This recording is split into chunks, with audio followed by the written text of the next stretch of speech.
It's your second stint at the presidency. Do you still think you're winning this in the first round? We're confident that we will win this in the first round, but there's still a lot of work ahead of us, and we are willing to put in the extra effort and the extra mile to ensure that we cover this country and we sell our policies and our programs to the people of Kenya. Jubilee has been branding themselves as .coms, digital, comparing to your competitors analog. What do you mean by that, and why do you say that? Really, I think what we're saying is that we believe that our coalition is a coalition that is really now wanting to focus itself on transforming this country. We want to be able to leave the kind of old politics of yesterday that have really been politics of confrontation. And more so, the reason for digital is the understanding that the great number of voters or population in this country today is below the age of 40. These are the ones who are high unemployment rates amongst them. We want to focus on creating opportunities for our young people to take advantage, for example, of the fiber network that has been laid in this country that creates new opportunities not just in Kenya but also outside to provide outsourcing services. These are the areas that we want to focus on with the pure aim of engaging our youth, not just in spade and shovel work, but also to engage them to take advantage of modern technology. Do you believe your competitors, especially CORD, still play old generation politics? They're coming from the... Absolutely, absolutely. As you look at their entire campaign, so far, it's just been a campaign of bashing Uhuru, bashing Ruto, bashing so-and-so. They've really not given much time towards addressing the issues that are of concern to Kenyans.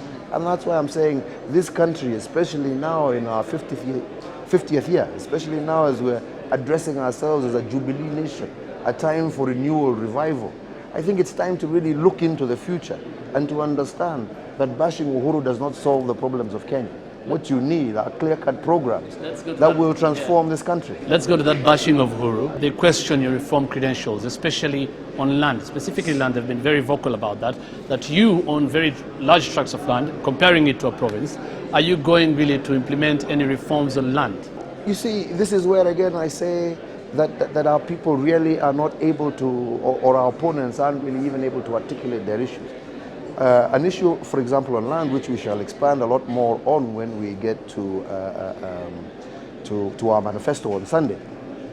But more importantly, I think let us address ourselves to the fact that I have always been open to scrutiny. These attacks that they keep throwing on me, I have always stated, look, if you have heavy evidence against Uhuru Kenyatta having acquired any land illegally, yeah, especially you, Mr. Prime Minister, all right, who has been the Prime Minister of this Republic at the center of government, in charge of a ministry which has been part of your wing, that is in charge of lands.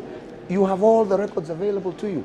Why are you continuing, right, to harp on perceptions, right? Because surely, if there was hard evidence, it's all available to you. Bring it out to the people of Kenya. Prosecute me if you may, right? If I have done anything wrong, right? But really all you're doing is, as you know, land is a very emotive issue. You're playing on the emotions of Kenyans as opposed to really tackling the problem. If indeed, yeah, I have any. Do you have any? Do you own a province? I like to say, land as big as a province.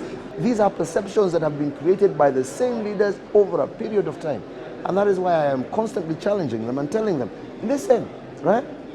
Stop the propaganda, right? Put the evidence on the table. You see what I'm saying? You're talking about... Tell Kenyans. Yeah. And if indeed, like I'm saying, I'm open to scrutiny. I've never feared being open to scrutiny. You're talking about this being very emotive, yes, and it's being played in the public gallery. Absolutely. Do you feel the need to respond? Because they say unless Kenyatta himself responds. I have chosen specifically not to respond, right? Because I understand that land is an emotive issue. And actually that is why I'm very concerned, yeah, and upset at the ability and the understanding of our leaders. Why are they trying to incite Kenyans as opposed to telling Kenyans, right, how they will address the issue of land in this country to the satisfaction of all? And that is why I'm saying, right, if, as they claim, if, as the propaganda they are pushing through is true, right, my challenge to them is table the evidence, right, of wrongdoing, table the evidence of provinces that are owned, and secondly, if indeed I have done anything illegal, right, put me before a court of law or I mean, that is what is normal. But right now, as you've noticed, all they're doing, right, is throwing out these statements. You're talking about Jubilee having a very young leadership, playing very new kind of politics. But within Jubilee itself, we have people who have been in Kenyan politics for so long. Let me tell you, the bulk of the leaders in our coalition are really politicians who are up and coming, right? Indeed, we also do have some leaders, right, who have been in politics for a period of time. And I think, as we have consistently said, it's not that we are opposed to older leaders continuing to participate and to work together with us. What we are saying is we also want those leaders to be able to create opportunities for up-and-coming leaders also to participate in the leadership of this country, to participate in the decision-making of this country. Unlike our colleagues in court, who are actually flipped it on the other side. For them, the bulk of them are people who have been in government for the longest of time, probably until from the time you were in primary school, you've been hearing their name.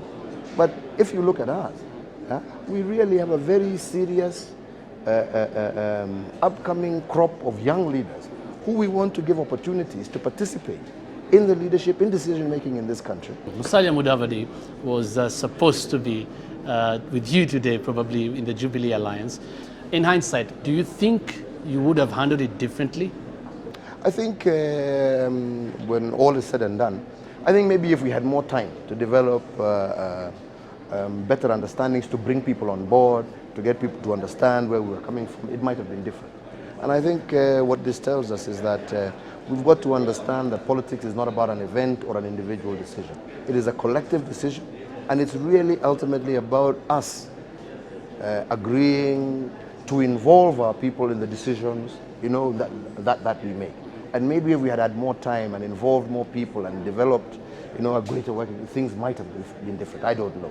But I think the lessons learned is that Kenyans are no longer willing to have an individual take a decision and not be held accountable to that decision. You think they want to participate in developing and coming up with those decisions. They want to be part of it. They don't want to be talked at. They want to be talked to, and they want to be brought on board. If there's a lesson learned, I think it's that. Do you think you rushed? I think that's precisely what I'm saying. We should have, maybe if we had involved, you know, more of our members, more of our people, maybe it might have been different. And that's what I'm saying. I think what has come out quite clearly is that Kenyans are no longer willing to have people sit in a room and come and dictate to them what they're going to do. They want to participate in deciding. They want to be involved in decisions that affect their lives. The issue of ICC, you've talked about it for the longest of periods. If you win, according to you, of course, it's when you win as Jubilee. If you win the presidency, don't you think you'll have to juggle between governing this country and the most important thing you said of exonerating yourself from the ICC cases? There is no juggling. There is no juggling whatsoever. We will be able to continue to focus our minds and our attention on the governance and the leadership of this country, right? Because, as I have said, what we are developing, what we are moving towards is, first and foremost, a team, right? A team that is willing to work together. Secondly, as I have consistently stated, Kenya is not a banana republic. Kenya is a nation of institutions, structures that are firmly in place and that we will want to work together with. So the president is on many occasions out of this country on different functions. Here we have the president and the deputy. The country continues to move forward. I think the third thing that we must recognize is that myself and William Ruto are not facing the same charge. And if you've gone back in history, I remember we met with you in The Hague. You have seen his case running while we are in Kenya because it's two different cases. But within the same period?